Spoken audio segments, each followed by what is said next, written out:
né? Mas, doutor Carlos, essa ambiguidade, essa irracionalidade é que ficou encoberta.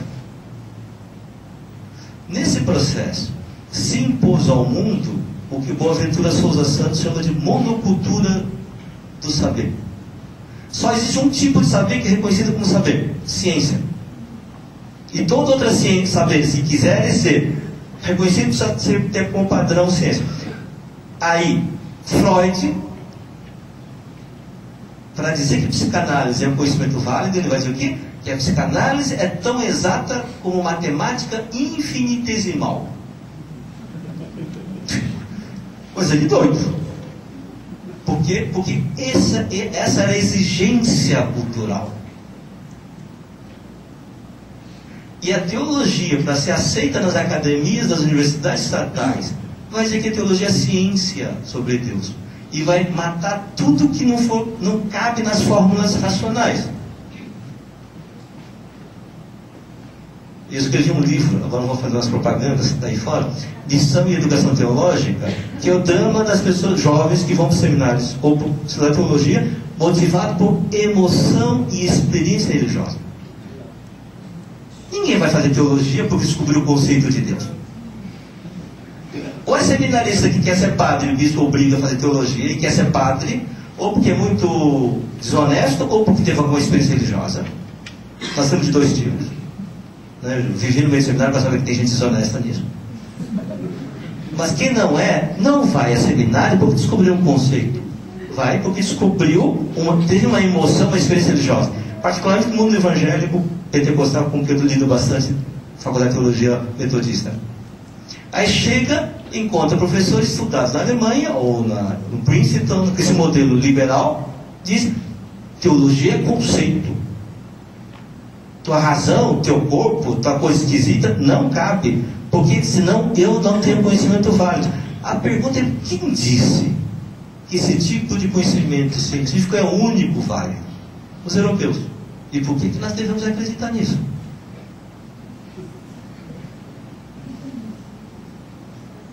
Só porque são europeus? Sim, europeu acha legal. Mas será que não há outros tipos de conhecimento que dão conta de outros aspectos da vida? E um dos conhecimentos desses é o conhecimento religioso e teológico. Então, repensar o que é moderno é muito importante para a gente descobrir que a missão da igreja não é opor fé à ciência ou à racionalidade. Para não ficar brigando qual é o conhecimento, o único conhecimento válido. É descobrir que há diferenças e diferentes aspectos da vida e que nenhum conhecimento dá conta. E isso é importante, porque, por exemplo, nos setores do cristianismo de libertação, de uma forma mais ampla do que teologia de libertação, que entram em movimentos de lutas sociais, ecológicas, reduzem tudo à linguagem religiosa. Tem que ser assim porque a Bíblia diz: devagar. Como é que a Bíblia dá conta de tudo? A teologia dá conta de tudo? Uma vez eu estava discutindo com uma pessoa bastante influente na discussão de economia solidária no Brasil, e estava discutindo qual é a escala possível na discussão de redes de economia solidária. Depois, a um certo ponto, ele começou a citar místicos. E falei: mas mística não vale, não, porque o mundo, porque você não entende no novo paradigma. E no novo paradigma, o pensamento místico é a rainha das ciências. Quer dizer, a teologia, mas ela pode ter mais vergonha, tem vergonha para dizer que é teologia. E a dinâmica da produção, circulação e distribuição de mercadorias está explicada em última instância pela mística. Não é, na minha suspeita, não é repetir o equívoco de achar que existe o verdadeiro conhecimento que dá conta de toda a realidade humana. Isso aparece no Vaticano II, e eu acho assim, é interessante como tem coisas dizendo da necessidade de respeitar a autonomia relativa do mundo.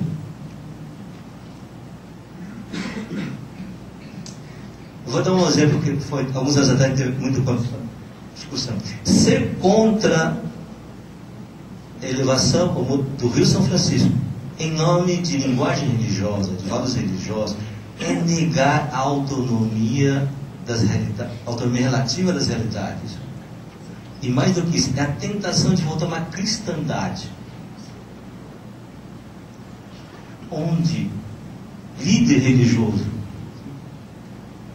tem a última palavra sobre problemas técnicos científicos.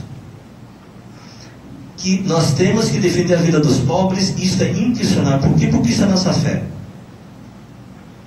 Agora, a melhor forma de defender pobres do Nordeste é fazer isto, X ou Y, com rio ou com represa, isso não cabe à teologia. Não cabe ao discurso místico. Porque a gente está mesclando âmbitos e tentando impor um novo conhecimento global e definitivo. E não há conhecimento global e definitivo. Isso é a ambiguidade do sinal dos tempos. Todo conhecimento é ambíguo, limitado, insuficiente. Então como é que nós fazemos? Vamos fazendo, corrigindo e dialogando com quem pensa diferente, com quem tem teorias diferentes. E em que é que a missão da igreja precisa ter, eu acho que é ter claro, e que se a igreja não faz. Eu lembro do professor Pegoraro, você lembra do Pegoraro? O Lito Pegoraro, ele dizia, foi um professor de epistemologia teológica, ele dizia assim, vocês têm que saber o que é que vocês fazem da teologia, que se teólogo não fizer, ninguém mais faz. Isso é teu. Se eu não falar bem da saúde, tem gente que faz. Se eu não falar da família, tem gente que faz. O que teólogo, se parar de falar, ninguém faz. Ou não faz como o teólogo pode fazer. Eu acho que aí é a crítica do sacrificialismo do mundo moderno.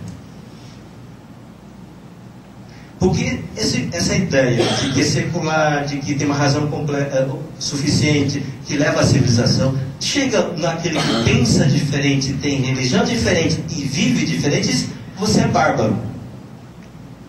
E eu vou te evangelizar, eu vou te civilizar.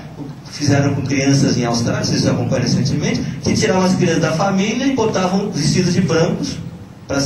A pele não é branca, a roupa era branca e trabalhavam, tinha que aprender a comer com garfo, faca, essas coisas. E servir na casa dos brancos. Porque se você é inferior, eu tenho a missão de te civilizar ou de te cristianizar.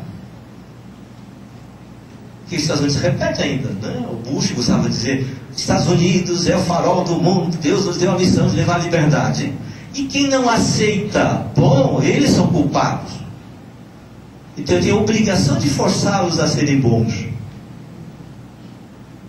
Então não é eu que oprimo, eles é que resistem ao bem. Portanto, para a salvação deles eu tenho o direito e o dever de usar a violência se necessário. Mas por quê? Porque isso é o sacrifício necessário para a salvação. E a palavra sacrifício tem uma lógica que é muito capciosa. Matar filho não é bom em lugar nenhum. Mas se é para a salvação, é bom. Sacrifício inverte o bem, o mal em bem em nome de uma divindade. Por isso que Jesus diz, vocês ainda não entenderam que Deus não quer sacrifício, quer misericórdia. Quando os sacerdotes dizem, é preciso que ele seja sacrificado para salvar Israel, Jesus não concorda com essa interpretação e diz, ninguém tira a minha vida, eu mesmo a dou. Isso para mim não é sacrifício. Vocês podem entender que o sacrifício, eu estou fora da lógica de sacrifício, porque Deus não salva através de pagamento de sacrifício, Deus salva pela graça. Para dizer o quê? Que nenhum sacrifício se justifica. Se nenhum sacrifício se justifica porque Deus não pede, nenhum processo vitimário se justifica. Quando nós sentimos incomodados diante de uma injustiça, a gente, mas era necessário. Pô, o sacrifício necessário aquieta a consciência. Então eu acho que a missão da igreja e da teologia é fundamentalmente enfrentar essa lógica sacrificial que foi penetrando no cotidiano. Isso não somente cai sobre pobres, ricos também. Eu costumo dar uma brincadeira assim. O pai, para mostrar para o filho que ama muito, ele precisa dar um bom presente. Para dar um bom presente, precisa trabalhar muito. Para trabalhar muito e ganhar dinheiro, não consegue ficar em casa. O filho queria um presente simples para brincar com o pai. Mas o pai não, ele quer mostrar que ama. E depois, para mostrar que ama a esposa, tem que trabalhar mais ainda, porque tem que comprar joias caras. Aí nunca está em casa.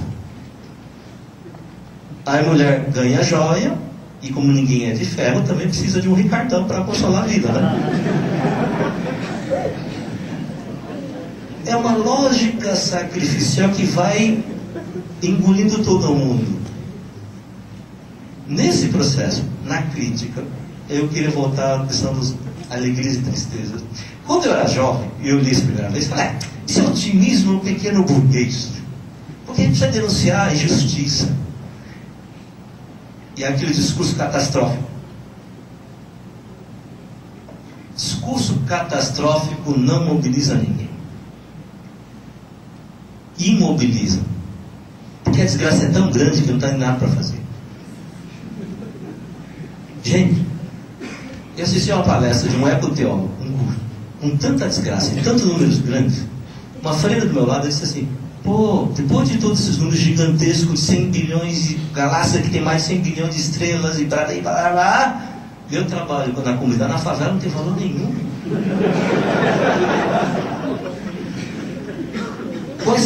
Essa catástrofe mundial de clima ambiental, meu trabalho não tem valor nenhum, não vou fazer nada, não muda nada. O que mobiliza não é anúncio do catástrofe. O que mobiliza é a perspectiva da esperança de que é possível alterar algo. E que apesar de tudo é possível se alegrar nesta luta. Quem se alegra na luta, permanece na luta. Mesmo que a vitória demora. Porque já se alegrou.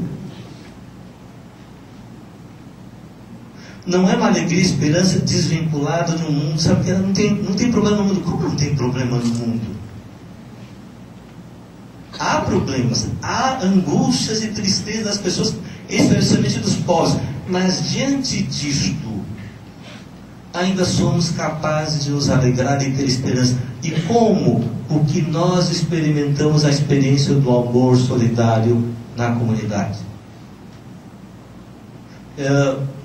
Eu conheci uma freira chamada Nenuca, da Oblatas Beneditinas. Viveram e trabalharam com as pessoas mais pobres dos pobres. Elas moravam num cortiço, aquelas casas com quarto e banheiro coletivo, um monte de gente.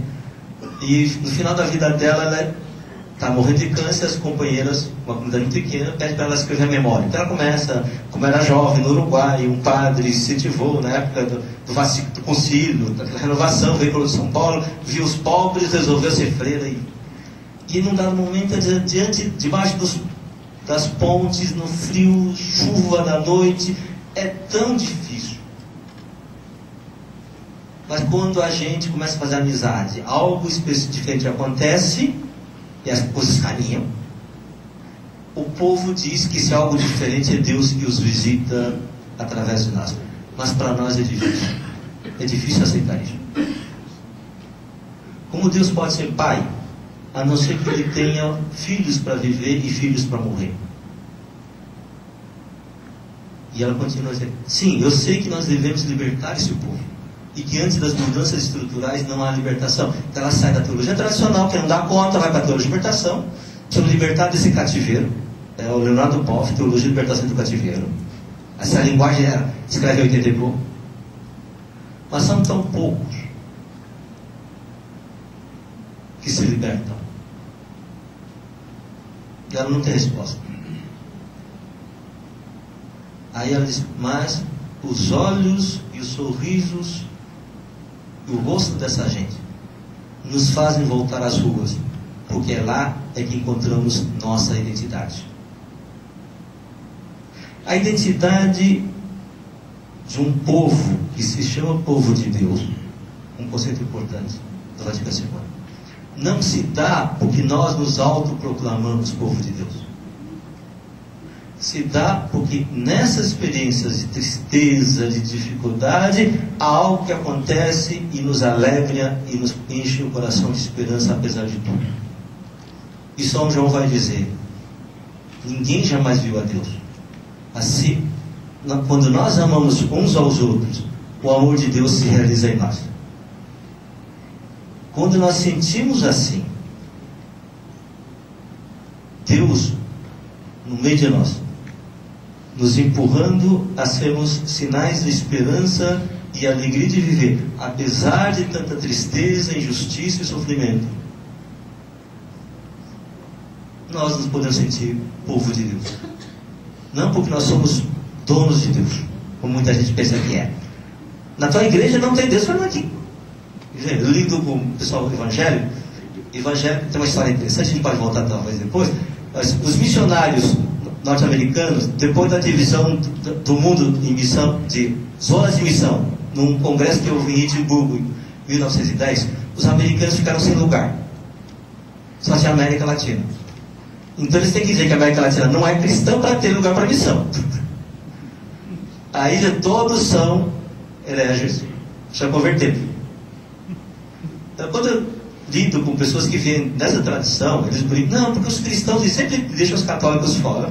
Como católicos, quando falam a igreja, parece que só tem uma igreja, né? Dizem: gente, vocês não são donos de Deus. Se vocês são donos de Deus, Deus é muito pequeno. E Deus pequeno não é Deus. Então, sentimos povo de Deus não porque somos donos de Deus. Sentimos importantes não porque ocupamos funções importantes na igreja, no povo de Deus. Porque diante de Deus, funções não são importantes. Importante é a dignidade fundamental do ser humano. Porque Deus nos ama gratuitamente, indistintamente, sem fazer distinção.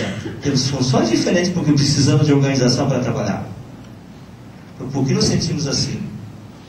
Povo de Deus, podemos recuperar nossa identidade e testemunhar nesse mundo que, apesar de tantas falsas alegrias dos grandes consumos e riquezas, apesar de tristezas, de sofrimento, é possível ainda ter esperança e alegria, porque conhecemos o Espírito de Deus no meio de nós.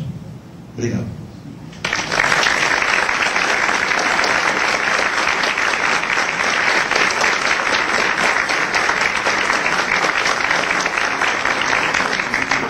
Muito obrigado, Jung. Fugi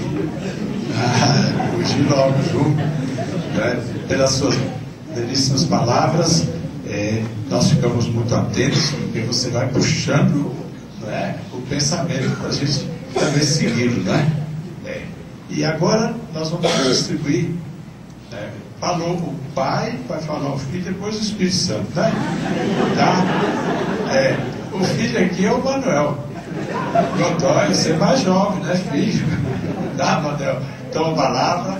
Aí, o debate nós vamos primeiro ouvir aqui, depois que restar um tempinho, nós abrimos, é claro, ao auditório para perguntas.